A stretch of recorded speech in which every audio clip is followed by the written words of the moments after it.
Hello and welcome to Photoshop Elements for Bloggers. I'm Jenny Elliott, and in this video you'll learn a few tips for organizing your photos for your blog posts using the Elements Organizer. In the last video we went over the basics of the organizer, what it is, what it does, and how you can use it to create an organizational system to manage your photos. But since this is Elements for Bloggers, I'm going to give you my recommendations for making these photos the most accessible for your blog posts. Let's get started.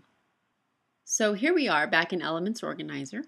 Tip number one I'm going to give you is to make use of the tags for your blog specifically. If you're a crafting blogger, you might want to tag your photos by the holiday you're crafting for, or by the type of craft you're doing, like knitting or paper crafting. If you're a food blogger, you might want to tag your photos by main ingredient or by season. Interior designers might want to tag their photos by color. The point is to give you a way to quickly find photos when you want to use them in your posts.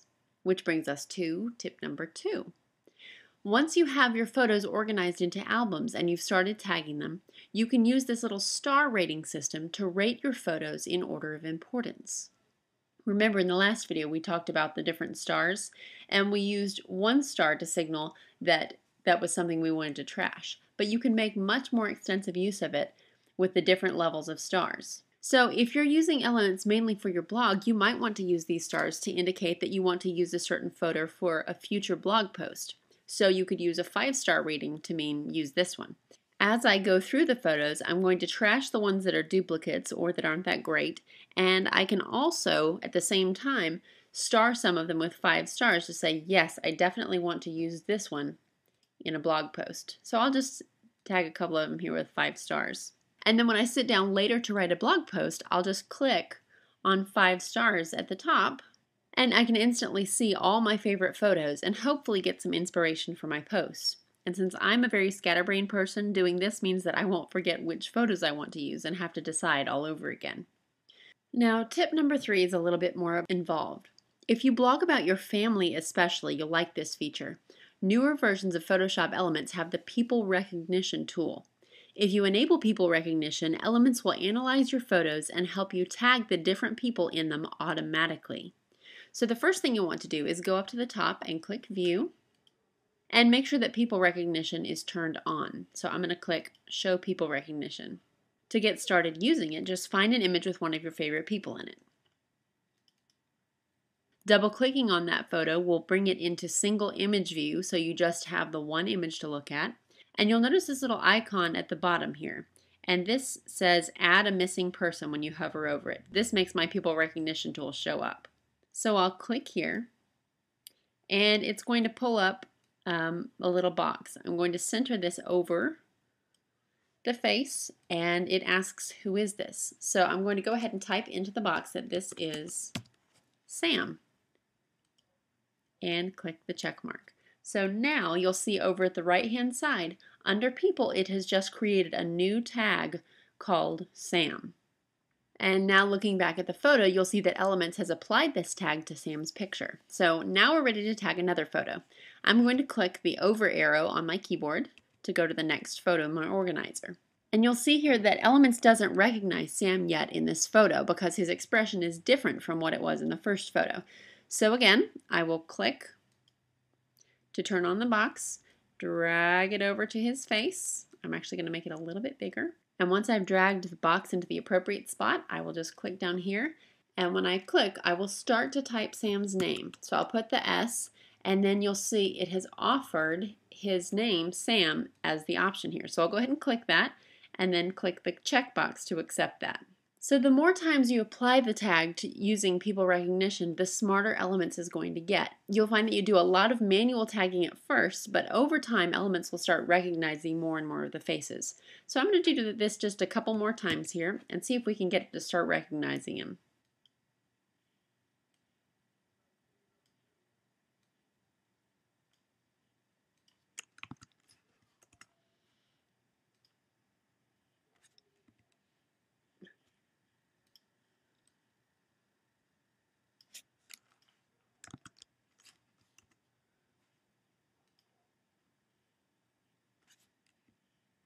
Alright, I've finally arrived at a picture that Elements recognizes as Sam. So when I clicked onto this picture, it automatically has his face selected and it says, "Is this Sam?" I'm going to click the checkbox because the more times you do this, the smarter Elements is going to get and the easier time it's going to have recognizing him in the future.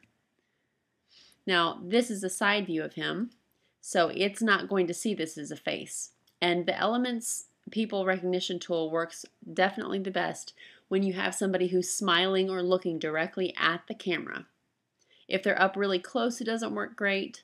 But if they're a normal portrait distance away, then eventually Elements is going to catch on and start doing a really good job for you. And apparently I've been taking way too many artistic shots and it's not actually picking up on my kids' faces here. Now Elements has recognized two other faces here. It doesn't know what to do with Sam because he's wearing a crazy football helmet in this one. But it's found Jubilee, and I'll just type her name here. And it's found Piper. And you'll notice over here at the right-hand side that it is automatically creating tags for these people. So if I go and click on Sam's name now here, if I double click over there, it will pull up all the different photos that have Sam in them. I'll give you an example of a time this feature would have saved me lots of time. For Sam's 4th birthday, I decided to go through and pick all the photos out of him over the past 4 years to make kind of a retrospective video of him. And it was a lot of fun to do, but because I only filed my photos according to year, I had to go through 4 whole years of photos. That is thousands of photos because I take lots. So this project that took me 6 or 7 hours to put together could have been done in just an hour or two if I'd taken advantage of the awesome tools and Elements. So remember, the goal of using the organizer, whether you're using it for your blog or for your family, is to get everything arranged so you can find the photos you're looking for easily. This is going to save you time when you're writing your posts or when you're looking for that perfect shot to add to your Christmas cards. In this video, we learned 3 tips for using the organizer to save you some valuable blogging time. We learned how to use tags, the star rating system, and the people recognition tool. And like anything else, if it's not going to save you time or you don't think it's useful, then don't do it. This isn't a requirement, just a suggestion for where it works.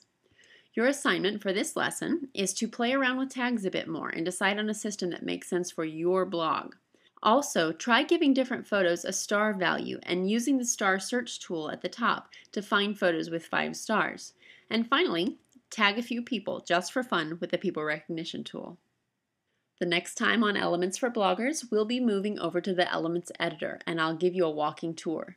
You'll be customizing the layout of Elements with the tools you'll be using, and I'll even show you how to resize a photo for use on your blog. I'm Jenny Elliott from theblogmaven.com. Thanks for watching.